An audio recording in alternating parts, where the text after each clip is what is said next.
ನಮಸ್ಕಾರ ಮಕ್ಕಳೇ. SSLC ಪರೀಕ್ಷಾ ಮಾರ್ಗದರ್ಶಿ ಸೈನ್ಸ್ ಅಧ್ಯಾಯ 9 ಬೆಳಕು, ಪ್ರತಿಫಲನ ಮತ್ತು ವಕ್ರೀಭವನ.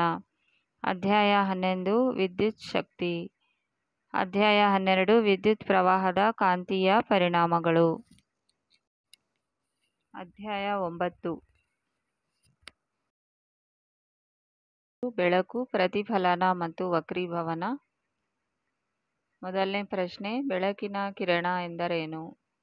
ಬೆಳಕು ಚಲಿಸುವ ಸರಳ ರೇಖೆಯ ಪಥವನ್ನು ಬೆಳಕಿನ ಕಿರಣ ಎನ್ನುತ್ತಾರೆ.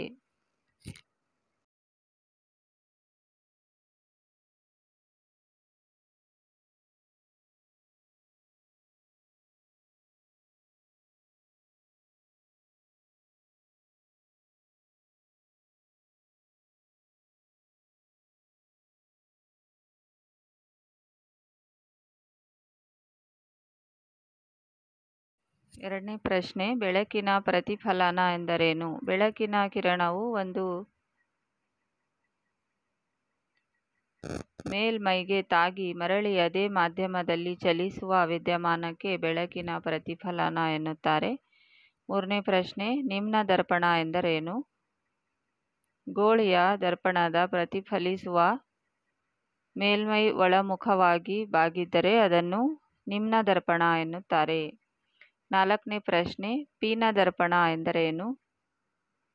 ಗೋಳಿಯ ದರ್ಪಣದ ಪ್ರತಿಫಲಿಸುವ ಮೇಲ್ಮೈ ಹೊರಮುಖವಾಗಿ ಬಾಗಿದ್ದರೆ ಅದನ್ನು ಪೀನ ದರ್ಪಣ ಎನ್ನುತ್ತಾರೆ. ಐದನೇ ಪ್ರಶ್ನೆ, ದರ್ಪಣವನ್ನು ಸಾಮಾನ್ಯವಾಗಿ ವಾಹನಗಳಲ್ಲಿ ಹಿನ್ನೋಟ ದರ್ಪಣವಾಗಿ ಬಳಸುತ್ತಾರೆ. ಏಕೆ? ಚಿಕ್ಕದಾದ ಮತ್ತು ನೇರ ಪ್ರತಿಬಿಂಬಗಳನ್ನು ಉಂಟುಮಾಡುತ್ತದೆ. ಹೊರ ಅಂಚಿನ ಕಡೆಗೆ ವಕ್ರತೆಯನ್ನು ಹೊಂದಿರುವುದರಿಂದ ದೃಷ್ಟಿ ಕ್ಷೇತ್ರವು ಬಹಳ ಅಧಿಕವಾಗಿರುತ್ತದೆ.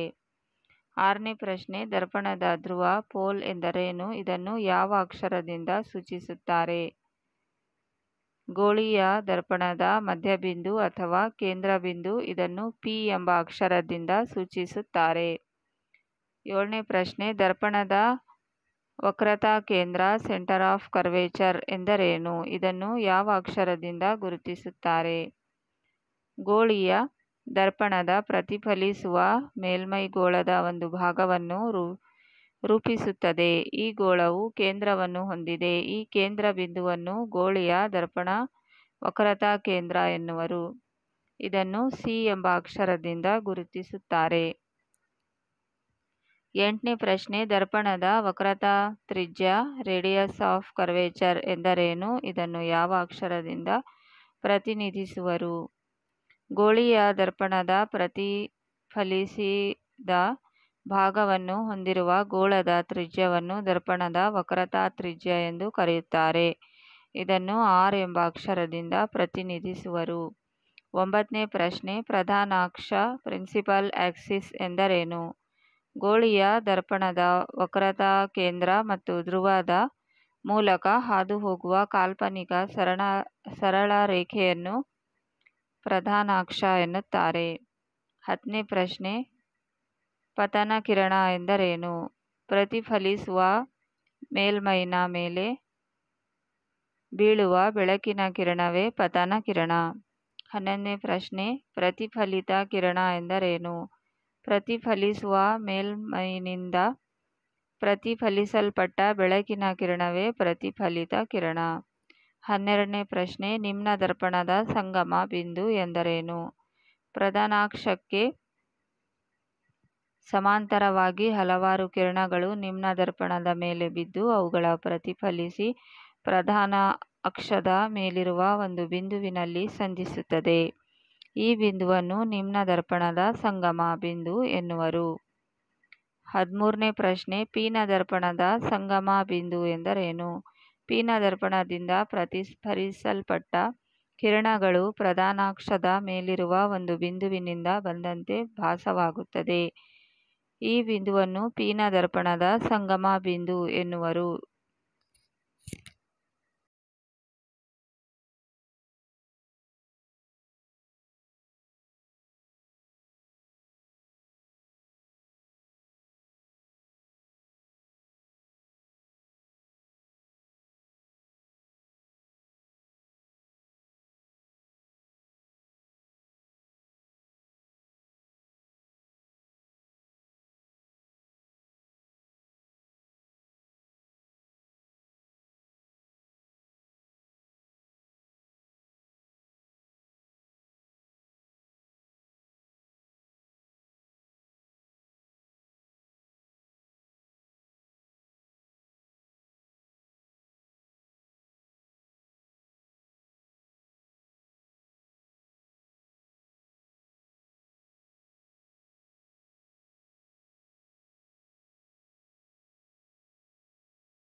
ಇದನ್ನು ಎಫ್ ಅಕ್ಷರದಿಂದ ಸೂಚಿಸುವರು. 14ನೇ ಪ್ರಶ್ನೆ, ಸಂಗಮ ದೂರ ಫೋಕಲ್ ಲೆಂತ್ ಎಂದರೇನು? ಇದನ್ನು ಯಾವ ಅಕ್ಷರದಿಂದ ಸೂಚಿಸುವರು? ಗೋಳೀಯ ದರ್ಪಣದ ಧ್ರುವ ಮತ್ತು ಸಂಗಮ ಬಿಂದುಗಳ ನಡುವಿನ ದೂರವನ್ನು ಸಂಗಮ ದೂರ ಎನ್ನುವರು. ಇದನ್ನು ಎಫ್ ಎಂಬ ಅಕ್ಷರದಿಂದ ಸೂಚಿಸುವರು. 15ನೇ ಪ್ರಶ್ನೆ, ದ್ಯುತಿರಂಧ್ರ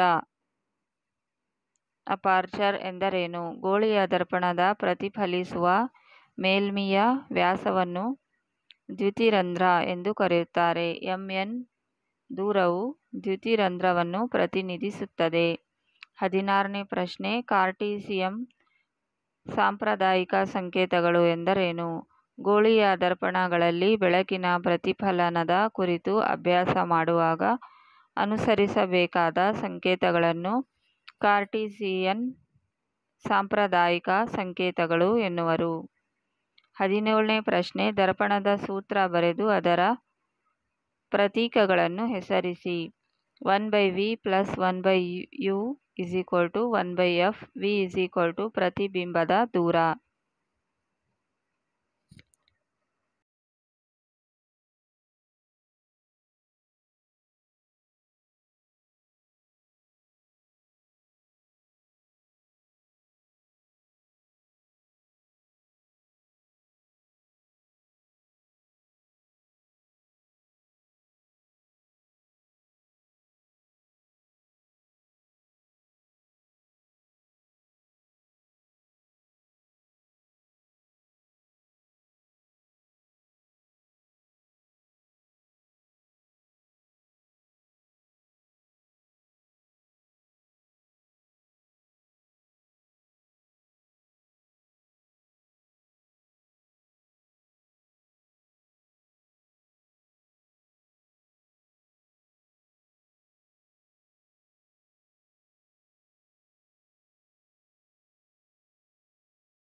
u = ವಸ್ತುವಿನ ದೂರ. f = ಸಂಗಮ ದೂರ. 18ನೇ ಪ್ರಶ್ನೆ, ನೀರು ತುಂಬಿರುವ ತೊಟ್ಟಿಯ ತಳಭಾಗವು ಮೇಲೆ ಬಂದಂತೆ ಕಾಣುತ್ತದೆ ಏಕೆ? ಬೆಳಕಿನ ವಕ್ರೀಭವನ. 19ನೇ ಪ್ರಶ್ನೆ, ನಿರ್ವಾತ ಪ್ರದೇಶದಲ್ಲಿ ಬೆಳಕಿನ ವೇಗ ಎಷ್ಟು? ನಿರ್ವಾತ ಪ್ರದೇಶದಲ್ಲಿ ಬೆಳಕಿನ ವೇಗ 3 × 10⁸ m/s. 20ನೇ ಪ್ರಶ್ನೆ, ಬೆಳಕಿನ ವಕ್ರೀಭವನ ರಿಫ್ರ್ಯಾಕ್ಷನ್ ಎಂದರೇನು?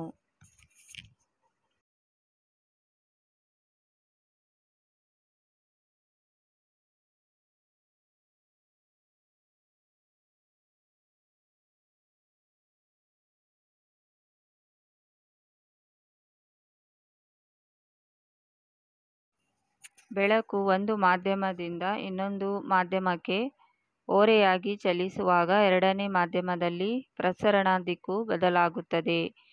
ಈ ವಿದ್ಯಮಾನವನ್ನು ಬೆಳಕಿನ ವಕ್ರೀಭವನ ಎನ್ನುವರು.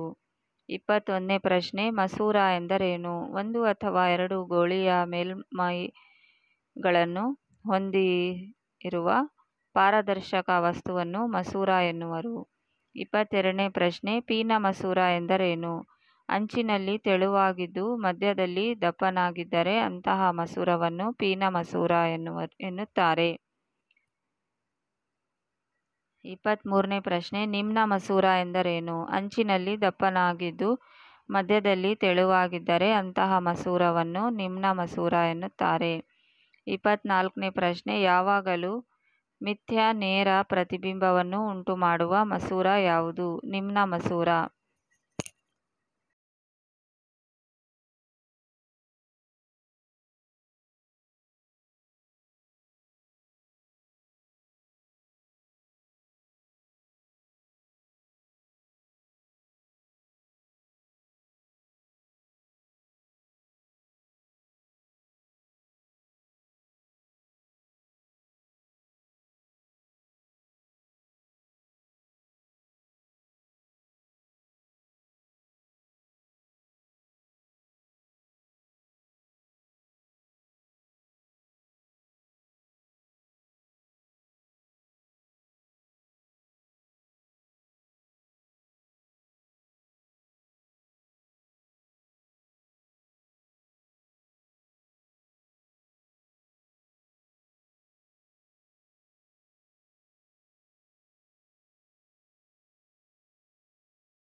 25ನೇ ಪ್ರಶ್ನೆ. ನೀರು ತುಂಬಿರುವ ತೊಟ್ಟಿಯ ತಳಭಾಗವು ಮೇಲೆ ಬಂದಂತೆ ಕಾಣುತ್ತದೆ ಏಕೆ? ಬೆಳಕಿನ ವಕ್ರೀಭವನ. 26ನೇ ಪ್ರಶ್ನೆ. ಪತನ ಕೋನ ಎಂದರೇನು? ಪತನ ಕಿರಣ ಮತ್ತು ಪತನ ಬಿಂದುವಿನಲ್ಲಿ ವಕ್ರೀಭವನಗೊಳ್ಳುವ ಮೇಲ್ಮೈಗೆ ಎಳೆದ ಲಂಬಗಳ ನಡುವಿನ ಕೋನ. 27ನೇ ಪ್ರಶ್ನೆ. ಪ್ರತಿಫಲಿತ ಕೋನ ಎಂದರೇನು? ಪ್ರತಿಫಲಿತ ಕಿರಣ ಮತ್ತು ಪತನ ಬಿಂದುವಿನಲ್ಲಿ ವಕ್ರೀಭವನಗೊಳ್ಳುವ ಮೇಲ್ಮೈಗೆ ಎಳೆದ ಲಂಬಗಳ ನಡುವಿನ ಕೋನ. 28ನೇ ಪ್ರಶ್ನೆ. ಸಂಗಮ ದೂರ ಫೋಕಲ್ ಲೆಂತ್ ಎಂದರೇನು?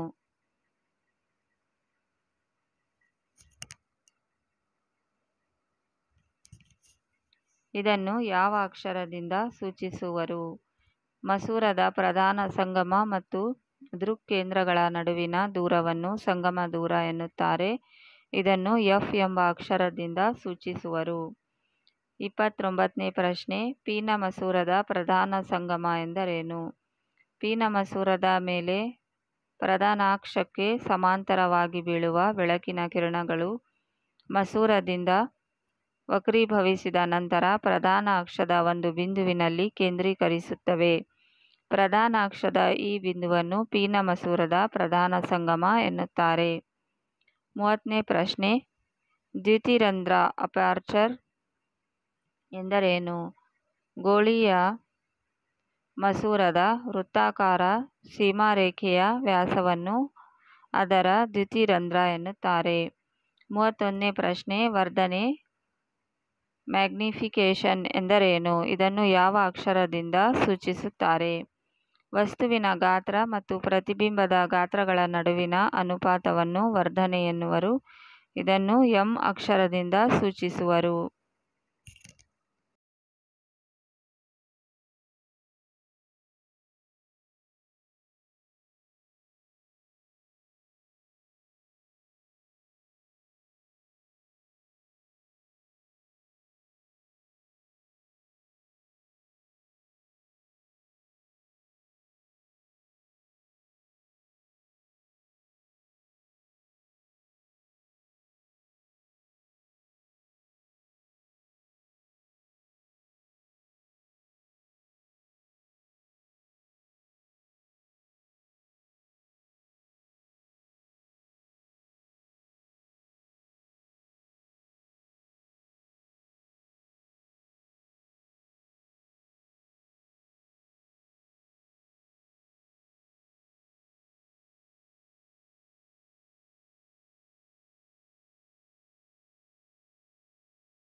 ಮೂವತ್ತೆರಡನೇ ಪ್ರಶ್ನೆ.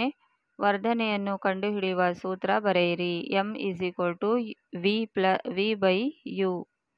33ನೇ ಪ್ರಶ್ನೆ.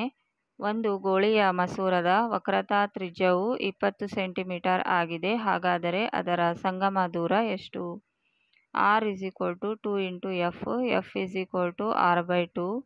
f 20/2. f 10 centimetre. 34ನೇ ಪ್ರಶ್ನೆ. ಒಂದು ಗೋಳೀಯ ಮಸೂರದ ಸಂಗಮ ದೂರವು 16 ಸೆಂಟಿಮೀಟರ್ ಆಗಿದೆ. ಹಾಗಾದರೆ ಅದರ ವಕ್ರತಾ ತ್ರಿಜ್ಯ ಎಷ್ಟು? r 2 × f. r 2 × 16. r 32 centimetre. 35ನೇ ಪ್ರಶ್ನೆ. ಮಸೂರದ ಸಾಮರ್ಥ್ಯ ಎಂದರೇನು?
ಉತ್ತರ: ಮಸೂರದ ಮೂಲಕ ಬೆಳಕಿನ ಕಿರಣಗಳು ಕೇಂದ್ರೀಕರಿಸುವ ಅಥವಾ ವಿಕೇಂದ್ರೀಕರಿಸುವ ಮಟ್ಟವನ್ನು ಮಸೂರದ ಸಾಮರ್ಥ್ಯ ಎನ್ನುತ್ತಾರೆ, ಅಥವಾ ಮಸೂರದ ಸಾಮರ್ಥ್ಯವು ಅದರ ಸಂಗಮ ದೂರಕ್ಕೆ ವಿಲೋಮಾನುಪಾತದಲ್ಲಿರುತ್ತದೆ. 36ನೇ ಪ್ರಶ್ನೆ, ಮಸೂರದ ಸಾಮರ್ಥ್ಯದ SI ಏಕಮಾನ ತಿಳಿಸಿ. ಡಯಾಪ್ಟರ್. 37ನೇ ಪ್ರಶ್ನೆ, ಸಾಮರ್ಥ್ಯವನ್ನು ವ್ಯಕ್ತಪಡಿಸುವ ಮಸೂರದ ಸೂತ್ರ ಬರೆಯಿರಿ. P = 1/f.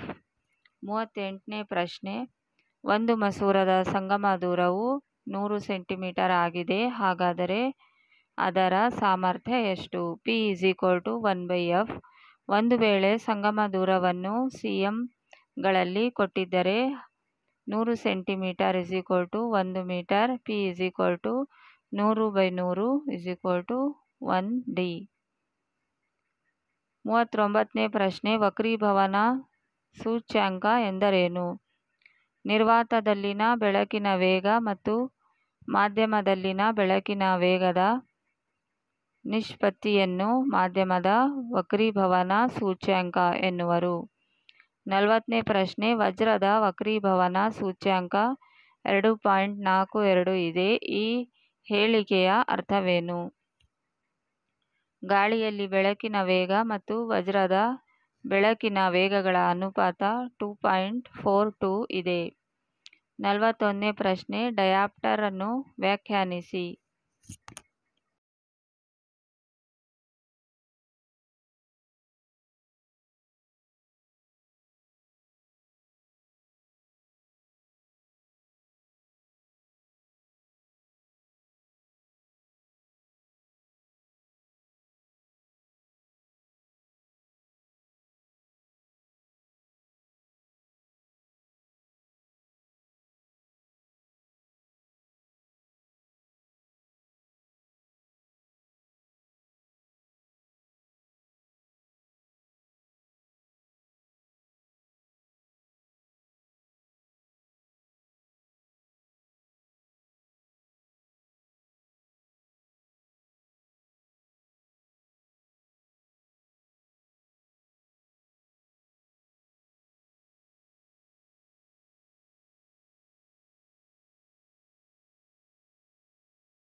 ಒಂದು ಮೀಟರ್ ಸಂಗಮ ದೂರವನ್ನು ಹೊಂದಿರುವ ಮಸೂರದ ಸಾಮರ್ಥ್ಯವೇ ಒಂದು ಡಯಾಪ್ಟರ್.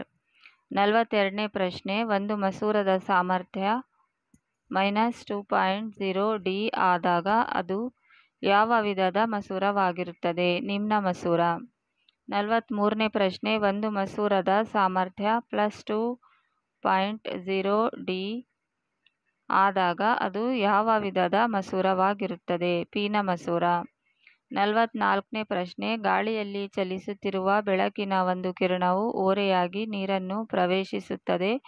ಬೆಳಕಿನ ಕಿರಣವು ಲಂಬದ ಕಡೆಗೆ ಬಾಗುವುದು ಅಥವಾ ಲಂಬದಿಂದ ದೂರ ಬಾಗುವುದು ಏಕೆ? ಲಂಬದ ಕಡೆಗೆ ಬಾಗುತ್ತದೆ, ಏಕೆಂದರೆ ಬೆಳಕು ವಿರಳ ಮಾಧ್ಯಮದಿಂದ ಸಾಂದ್ರ ಮಾಧ್ಯಮದ ಕಡೆಗೆ ಚಲಿಸಿದಾಗ ಬೆಳಕಿನ ವೇಗವು ಕಡಿಮೆಯಾಗುತ್ತದೆ. 45ನೇ ಪ್ರಶ್ನೆ, ದೃಕ್ ಕೇಂದ್ರ ಎಂದರೇನು? ಮಸೂರದ ಕೇಂದ್ರ ಬಿಂದುವನ್ನು ದೃಕ್ ಕೇಂದ್ರ ಎನ್ನುವರು. 46ನೇ ಪ್ರಶ್ನೆ, ವಕ್ರೀಭವನ ಸೂಚ್ಯಂಕ ಎಂದರೇನು? ವಕ್ರೀಭವನ ಸೂಚ್ಯಂಕವನ್ನು ಕಂಡುಹಿಡಿಯುವ ಸೂತ್ರ ಬರೆಯಿರಿ. ನಿರ್ವಾತ ಅಥವಾ ಗಾಳಿಯಲ್ಲಿ ಬೆಳಕಿನ ವೇಗ ಹಾಗೂ ಮಾಧ್ಯಮದಲ್ಲಿನ ಬೆಳಕಿನ ವೇಗದ ಅನುಪಾತವನ್ನು ವಕ್ರೀಭವನ ಸೂಚ್ಯಂಕ ಎನ್ನುವರು. n = c/v.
ಅಧ್ಯಾಯ 11 ವಿದ್ಯುತ್ ಶಕ್ತಿ.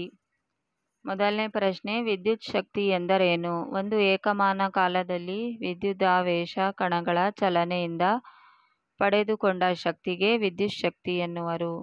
ಎರಡನೇ ಪ್ರಶ್ನೆ, ವಿದ್ಯುತ್ ಮಂಡಲ ಎಂದರೇನು? ವಿದ್ಯುತ್ ಪ್ರವಾಹದ ನಿರಂತರ ಮತ್ತು ಆವೃತ ಮುಚ್ಚಿದ ಮಾರ್ಗವನ್ನು ವಿದ್ಯುತ್ ಮಂಡಲ ಎನ್ನುವರು. ಮೂರನೇ ಪ್ರಶ್ನೆ, ವಿದ್ಯುತ್ ಪ್ರವಾಹ ಎಂದರೇನು? ಒಂದು ಏಕಮಾನ ಕಾಲದಲ್ಲಿ ಒಂದು ನಿರ್ದಿಷ್ಟ ಕ್ಷೇತ್ರದ ಮೂಲಕ ಪ್ರವಹಿಸುವ ಆವೇಶಗಳ ಪರಿಮಾಣ ಅಥವಾ ವಿದ್ಯುದಾವೇಶಗಳ ಪ್ರವಾಹದ ದರವನ್ನು ವಿದ್ಯುತ್ ಪ್ರವಾಹ ಎನ್ನುತ್ತಾರೆ. ನಾಲ್ಕನೇ ಪ್ರಶ್ನೆ, ವಿದ್ಯುತ್ ವಿಭವಾಂತರ ಎಂದರೇನು? ಒಂದು ಏಕಮಾನ ಆವೇಶವನ್ನು ಒಂದು ಬಿಂದುವಿನಿಂದ ಇನ್ನೊಂದು ಬಿಂದುವಿಗೆ ತರುವಲ್ಲಿ ಆಗುವ ಕೆಲಸವನ್ನು ವಿಭವಾಂತರ ಎನ್ನುತ್ತೇವೆ. ಐದನೇ ಪ್ರಶ್ನೆ, ವಿದ್ಯುದಾವೇಶ ಎಂದರೇನು? ವಿದ್ಯುತ್ ಕಾಂತೀಯ ಕ್ಷೇತ್ರಕ್ಕೆ ಒಳಪಡಿಸಿದಾಗ ಬಲವನ್ನು ಅನುಭವಿಸುವ ದ್ರವ್ಯದ ಭೌತಗುಣವೇ ವಿದ್ಯುದಾವೇಶ. ಆರನೇ ಪ್ರಶ್ನೆ, ವಿದ್ಯುತ್ ಮಂಡಲದಲ್ಲಿ ಆಮ್ಮೀಟರ್ ಅನ್ನು ಹೇಗೆ ಸಂಪರ್ಕಿಸುತ್ತಾರೆ? ಸರಣಿ ಕ್ರಮದಲ್ಲಿ ಜೋಡಿಸುತ್ತಾರೆ.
ಏಳನೇ ಪ್ರಶ್ನೆ, ವಿದ್ಯುತ್ ಮಂಡಲದಲ್ಲಿ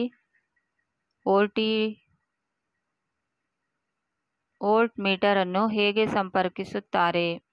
ಸಮಾಂತರ ಕ್ರಮದಲ್ಲಿ ಜೋಡಿಸುತ್ತಾರೆ. ಎಂಟನೇ ಪ್ರಶ್ನೆ, ರೋಧ ಎಂದರೇನು? ವಿದ್ಯುದಾವೇಶಗಳ ಚಲನೆಗೆ ಅಡ್ಡಿಯನ್ನುಂಟು ಮಾಡುವ ವಾಹಕದ ಗುಣಕ್ಕೆ ರೋಧ ಎನ್ನುವರು. ಒಂಬತ್ತನೇ ಪ್ರಶ್ನೆ, ಪರಿವರ್ತಿತ ರೋಧ ಎಂದರೇನು? ವಿದ್ಯುತ್ ವಿಭವಾಂತರದ ಮೂಲವನ್ನು ಬದಲಾಯಿಸದೆ ವಿದ್ಯುತ್ ಪ್ರವಾಹವನ್ನು ನಿಯಂತ್ರಿಸಲು ಉಪಯೋಗಿಸುವ ಉಪಕರಣವನ್ನು ಪರಿವರ್ತಿತ ರೋಧ ಎನ್ನುತ್ತಾರೆ. ಹತ್ತನೇ ಪ್ರಶ್ನೆ, ರೋಧಶೀಲತೆ ಎಂದರೇನು? ಒಂದು ನಿರ್ದಿಷ್ಟ ವಸ್ತುವು ವಿದ್ಯುತ್ ಪ್ರವಾಹಕ್ಕೆ ಒಡ್ಡುವ ರೋಧ ಸಾಮರ್ಥ್ಯದ ಅಳತೆಯನ್ನು ರೋಧಶೀಲತೆ ಎನ್ನುವರು. ಹನ್ನೊಂದನೇ ಪ್ರಶ್ನೆ, ವಿದ್ಯುತ್ ಸಾಮರ್ಥ್ಯ ಎಂದರೇನು? ವಿದ್ಯುತ್ ಮಂಡಲದಲ್ಲಿ ಶಕ್ತಿ ಬಳಕೆಯಾಗುವ ದರವನ್ನು ವಿದ್ಯುತ್ ಸಾಮರ್ಥ್ಯ ಎನ್ನುವರು.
12ನೇ ಪ್ರಶ್ನೆ ಆಂಪಿಯರ್ ವ್ಯಾಖ್ಯಾನಿಸಿ. ಪ್ರತಿ ಸೆಕೆಂಡಿಗೆ 1 ಕೂಲಂಬ್ ಆವೇಶದ ಪ್ರವಾಹವನ್ನು ಆಂಪಿಯರ್ ಎನ್ನುತ್ತಾರೆ. 1A = 1C/1S. 13ನೇ ಪ್ರಶ್ನೆ 200 ಕೂಲಂಬ್ ವಿದ್ಯುದಾವೇಶಗಳನ್ನು 20V ವಿಭವಾಂತರದಲ್ಲಿ ಹರಿಸಿದಾಗ ಆಗುವ ಕೆಲಸವೆಷ್ಟು? W = VQ. W = 20V × 200C. W = 400J. 14ನೇ ಪ್ರಶ್ನೆ 50 ಸೆಕೆಂಡುಗಳಲ್ಲಿ ಒಂದು ತಾಮ್ರದ ತಂತಿಯ ಮೂಲಕ 0.1A ವಿದ್ಯುತ್ ಪ್ರವಹಿಸುತ್ತದೆ. ಹಾಗಾದರೆ ಒಟ್ಟು ವಿದ್ಯುದಾವೇಶಗಳ ಸಂಖ್ಯೆ ಎಷ್ಟು? I = 0.1A. T = 50S. Q = Q IT. Q = 0.1 × 50. Q = 5C.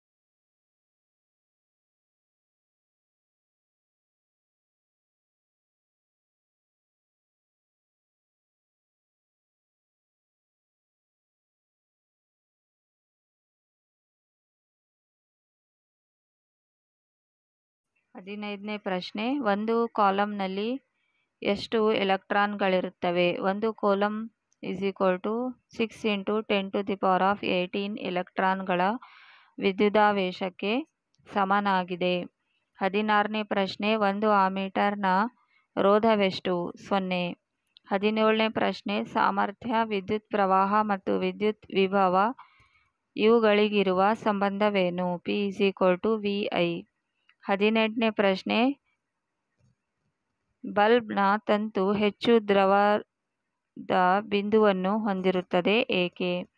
ತಂತುವು filament ಸಾಧ್ಯವಾದಷ್ಟು ಉಷ್ಣಶಕ್ತಿಯನ್ನು ತನ್ನಲ್ಲಿ ಉಳಿಸಿಕೊಳ್ಳುವುದರ ಮೂಲಕ ಹೆಚ್ಚು ಉಷ್ಣತೆಯನ್ನು ಹೊಂದಿ ಬೆಳಕನ್ನು ಉತ್ಸರ್ಜಿಸುತ್ತದೆ.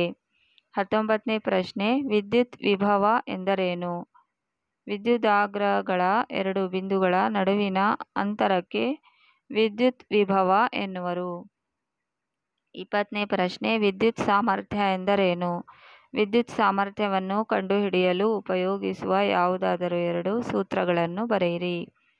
ವಿದ್ಯುತ್ ಮಂಡಲದಲ್ಲಿ ಶಕ್ತಿ ಬಳಕೆಯಾಗುವ ದರವನ್ನು ವಿದ್ಯುತ್ ಸಾಮರ್ಥ್ಯ P = W/T or R P = VI. 21ನೇ ಪ್ರಶ್ನೆ ವಿದ್ಯುತ್ ಪ್ರವಾಹ ಎಂದರೇನು? ಒಂದು ಮಂಡಲದಲ್ಲಿ ವಿದ್ಯುತ್ ವಾಹವನ್ನು ಅಳತೆ ಮಾಡುವ ಸಾಧನ ಯಾವುದು? ಆ ಸಾಧನವನ್ನು ಮಂಡಲದಲ್ಲಿ ಹೇಗೆ ಸಂಪರ್ಕಿಸಬೇಕು?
ಉತ್ತರ ವಿದ್ಯುದಾವೇಶಗಳ ಪ್ರವಾಹದ ದರಕ್ಕೆ ವಿದ್ಯುತ್ ಪ್ರವಾಹ ಎನ್ನುವರು.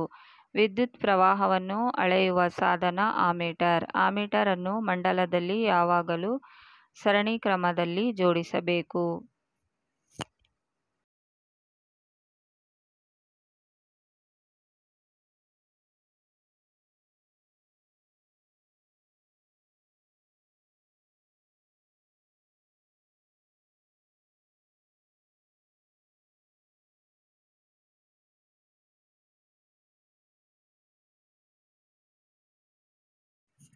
ಅಧ್ಯಾಯ 12 ವಿದ್ಯುತ್ ಪ್ರವಾಹದ ಕಾಂತೀಯ ಪರಿಣಾಮಗಳು.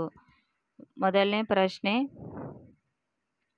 ಆಯರ್ ಸ್ಪೆಡರವರು ತನ್ನ ಪ್ರಯೋಗದಲ್ಲಿ ವೀಕ್ಷಿಸಿದ ಅಂಶ ಯಾವುದು? ವಿದ್ಯುತ್ ಪ್ರವಹಿಸುತ್ತಿರುವ ವಾಹಕದ ಸುತ್ತ ಕಾಂತಕ್ಷೇತ್ರ ಉಂಟಾಗುತ್ತದೆ.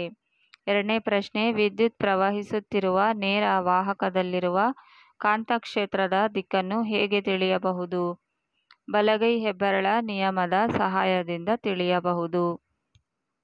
ಮೂರನೇ ಪ್ರಶ್ನೆ, ವಿದ್ಯುತ್ ಪ್ರವಹಿಸುತ್ತಿರುವ ವಾಹಕ ಸುರುಳಿಯ ಮಧ್ಯ ಒಳಭಾಗದಲ್ಲಿನ ಕಾಂತಕ್ಷೇತ್ರದ ಆಕಾರವನ್ನು ಹೇಳಿರಿ. ವೃತ್ತಾಕಾರ. ನಾಲ್ಕನೇ ಪ್ರಶ್ನೆ, ವಿದ್ಯುತ್ ಪ್ರವಹಿಸುತ್ತಿರುವ ಸೊಲೆನಾಯ್ಡ್ ಹೇಗೆ ವರ್ತಿಸುತ್ತದೆ? ವಿದ್ಯುತ್ಕಾಂತದಂತೆ ವರ್ತಿಸುತ್ತದೆ. ಐದನೇ ಪ್ರಶ್ನೆ, ನೇರ ವಿದ್ಯುತ್ನ ಆವೃತ್ತಿ ಎಷ್ಟು? 0 Hz, ಏಕೆಂದರೆ ಒಂದೇ ದಿಕ್ಕಿನಲ್ಲಿ ವಿದ್ಯುತ್ ಪ್ರವಹಿಸುತ್ತದೆ. ಆರನೇ ಪ್ರಶ್ನೆ, ವಿದ್ಯುತ್ ಫ್ಯೂಸ್ ಎಂದರೇನು? ವಿದ್ಯುತ್ ಮಂಡಲ ಹಾಗೂ ವಿದ್ಯುತ್ ಉಪಕರಣಗಳನ್ನು ಓವರ್ಲೋಡ್ನಿಂದ ಆಗುವ ಹಾನಿಯಿಂದ ರಕ್ಷಿಸುವ ಸುರಕ್ಷತಾ ಸಾಧನವೇ ವಿದ್ಯುತ್ ಫ್ಯೂಸ್.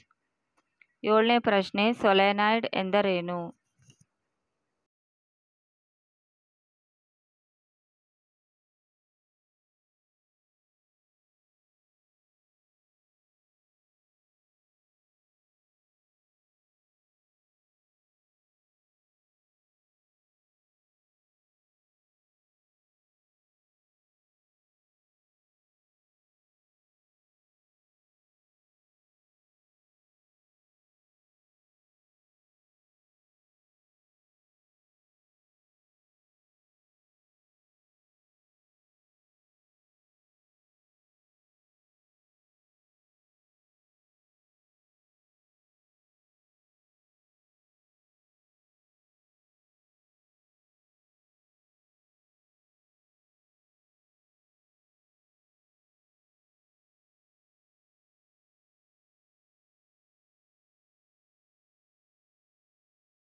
ಉತ್ತರ, ಅವಾಹಕ ಹೊದಿಕೆ ಇರುವ ತಾಮ್ರದ ತಂತಿಯ ಅನೇಕ ಸುರುಳಿಗಳನ್ನು ಒತ್ತೊತ್ತಾಗಿ ಸುತ್ತಿರುವ ಸಿಲಿಂಡರ್ ಆಕಾರವನ್ನು ಸೊಲೆನಾಯ್ಡ್ ಎನ್ನುತ್ತಾರೆ. ಎಂಟನೇ ಪ್ರಶ್ನೆ, ವಿದ್ಯುತ್ ಕಾಂತೀಯ ಪ್ರೇರಣೆ ಎಂದರೇನು? ಈ ಪ್ರಯೋಗವನ್ನು ಕಂಡುಹಿಡಿದವರು ಯಾರು? ಒಂದು ಸುರುಳಿಗೆ ಹೊಂದಿಕೊಂಡಿರುವ ಕಾಂತಕ್ಷೇತ್ರ ಬದಲಾದಾಗ ಸುರುಳಿಯಲ್ಲಿ ವಿದ್ಯುತ್ ಪ್ರವಾಹ ಪ್ರೇರಿತವಾಗುತ್ತದೆ. ಈ ವಿದ್ಯಮಾನವನ್ನು ವಿದ್ಯುತ್ ಕಾಂತೀಯ ಪ್ರೇರಣೆ ಎನ್ನುತ್ತಾರೆ. Michael Faraday. ಒಂಬತ್ತನೇ ಪ್ರಶ್ನೆ, ಕಾಂತಕ್ಷೇತ್ರದ SI ಏಕಮಾನವನ್ನು ಬರೆಯಿರಿ. ಟೆಸ್ಲಾ. ಹತ್ತನೇ ಪ್ರಶ್ನೆ, ಕಾಂತಕ್ಷೇತ್ರ ಎಂದರೇನು? ದಂಡಕಾಂತದ ಸುತ್ತಲೂ ಕಾಂತೀಯ ಪ್ರಭಾವವಿರುವ ಪ್ರದೇಶವನ್ನು ಕಾಂತಕ್ಷೇತ್ರ ಎಂದು ಕರೆಯುತ್ತಾರೆ. 11ನೇ ಪ್ರಶ್ನೆ, ಕಾಂತೀಯ ಬಲ ರೇಖೆಗಳು ಎಂದರೇನು? ದಂಡಕಾಂತದ ಸುತ್ತಲೂ ಇರುವ ಕಾಂತೀಯ ಬಲದ ಪ್ರದೇಶವನ್ನು ಪ್ರತಿನಿಧಿಸುವ ರೇಖೆಗಳನ್ನು ಕಾಂತೀಯ ಬಲರೇಖೆಗಳು ಎನ್ನುವರು. 12ನೇ ಪ್ರಶ್ನೆ, ಗ್ಯಾಲ್ವನೋಮೀಟರ್ ಎಂದರೇನು? ಮಂಡಲದಲ್ಲಿನ ವಿದ್ಯುತ್ ಪ್ರವಾಹದ ಉಪಸ್ಥಿತಿಯನ್ನು ಕಂಡುಹಿಡಿಯುವ ಸಾಧನವನ್ನು ಗ್ಯಾಲ್ವನೋಮೀಟರ್ ಎನ್ನುವರು.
13ನೇ ಪ್ರಶ್ನೆ ಸಜೀವ ತಂತಿಯ ಹೊದಿಕೆಯ ಬಣ್ಣ ಯಾವುದು? ಕೆಂಪು.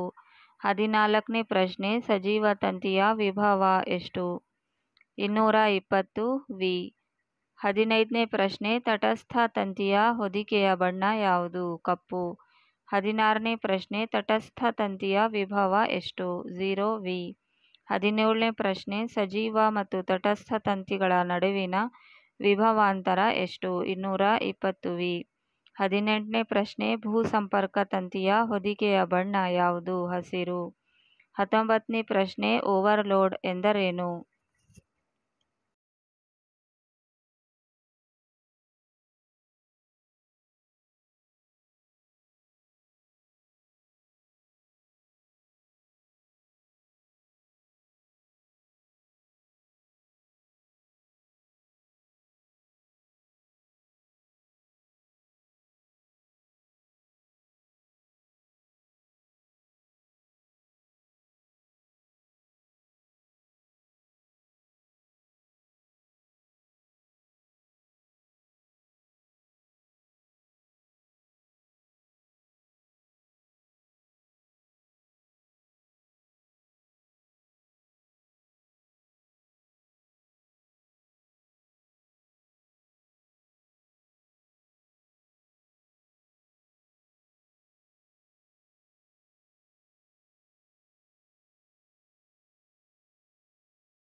ಸಜೀವ ತಂತಿ ಮತ್ತು ತಟಸ್ಥ ತಂತಿಗಳೆರಡು ಸಂಪರ್ಕಕ್ಕೆ ಬಂದಾಗ ಓವರ್ಲೋಡ್ ಉಂಟಾಗುತ್ತದೆ.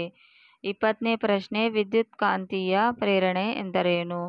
ಒಂದು ವಾಹಕದಲ್ಲಿ ಬದಲಾಗುತ್ತಿರುವ ಕಾಂತಕ್ಷೇತ್ರವು ಇನ್ನೊಂದು ವಾಹಕದಲ್ಲಿ ವಿದ್ಯುತ್ ಪ್ರವಾಹವನ್ನು ಪ್ರೇರೇಪಿಸುತ್ತದೆ. ಈ ಪ್ರಕ್ರಿಯೆಯನ್ನು ವಿದ್ಯುತ್ಕಾಂತೀಯ ಪ್ರೇರಣೆ ಎನ್ನುವರು. 21ನೇ ಪ್ರಶ್ನೆ ಕಾಂತೀಯ ಬಲರೇಖೆಗಳ ಲಕ್ಷಣಗಳನ್ನು ಬರೆಯಿರಿ. ಕಾಂತೀಯ ಬಲರೇಖೆಗಳು ಉತ್ತರ ಧ್ರುವದಲ್ಲಿ ಉತ್ಸರ್ಜಿತವಾಗಿ ದಕ್ಷಿಣ ಧ್ರುವದಲ್ಲಿ ವಿಲೀನಗೊಳ್ಳುತ್ತದೆ. ಎರಡು ಕಾಂತೀಯ ಬಲರೇಖೆಗಳು ಒಂದನ್ನೊಂದು ಭೇದಿಸುವುದಿಲ್ಲ. 22ನೇ ಪ್ರಶ್ನೆ ಭೂಸಂಪರ್ಕ ತಂತಿಯ ಕಾರ್ಯವೇನು? ಲೋಹದ ಮೇಲೆ ಹೊಂದಿರುವ ವಿದ್ಯುತ್ ಉಪಕರಣಗಳನ್ನು ಭೂಸಂಪರ್ಕಗೊಳಿಸುವುದು ಅಗತ್ಯವಾಗಿದೆ. ಏಕೆ?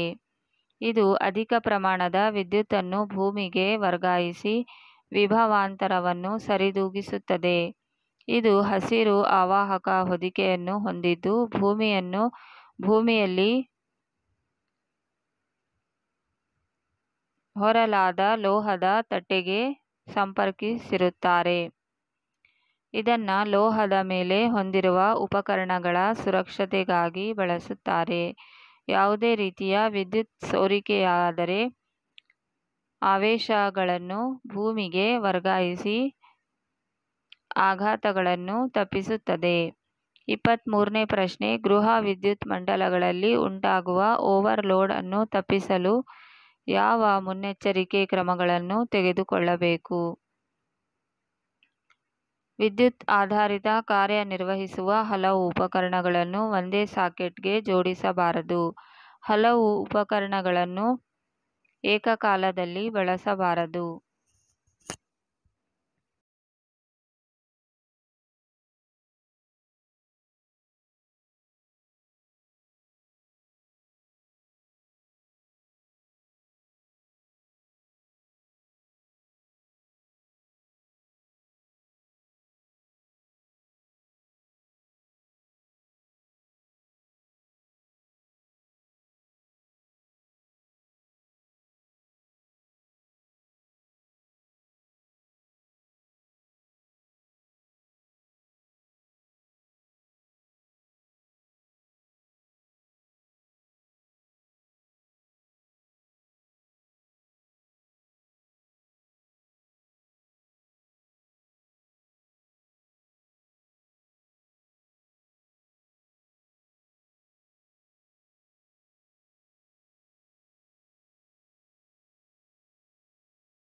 ತುಂಡು ತಂತಿಗಳ ಜೋಡಣೆ ಇರಬಾರದು. ಮಂಡಲದಲ್ಲಿ ವಾಹಕವು ಅವಾಹಕ ಹೊದಿಕೆ ಹೊಂದಿರಬೇಕು. ದೋಷಪೂರಿತ ವಿದ್ಯುತ್ ಉಪಕರಣಗಳನ್ನು ಮಂಡಲಕ್ಕೆ ಜೋಡಿಸಬಾರದು. ವಿದ್ಯುತ್ ಮಂಡಲವು ಎಂಸಿಬಿಗಳು ಮತ್ತು ಫ್ಯೂಸ್ಗೆ ಸಂಪರ್ಕ ಹೊಂದಿರಬೇಕು. 24ನೇ ಪ್ರಶ್ನೆ, ದಿಕ್ಪರಿವರ್ತಕ ಎಂದರೇನು? ಮಂಡಲದಲ್ಲಿ ವಿದ್ಯುತ್ ಪ್ರವಾಹದ ದಿಕ್ಕನ್ನು ಹಿಮ್ಮುಖಗೊಳಿಸುವ ಸಾಧನ.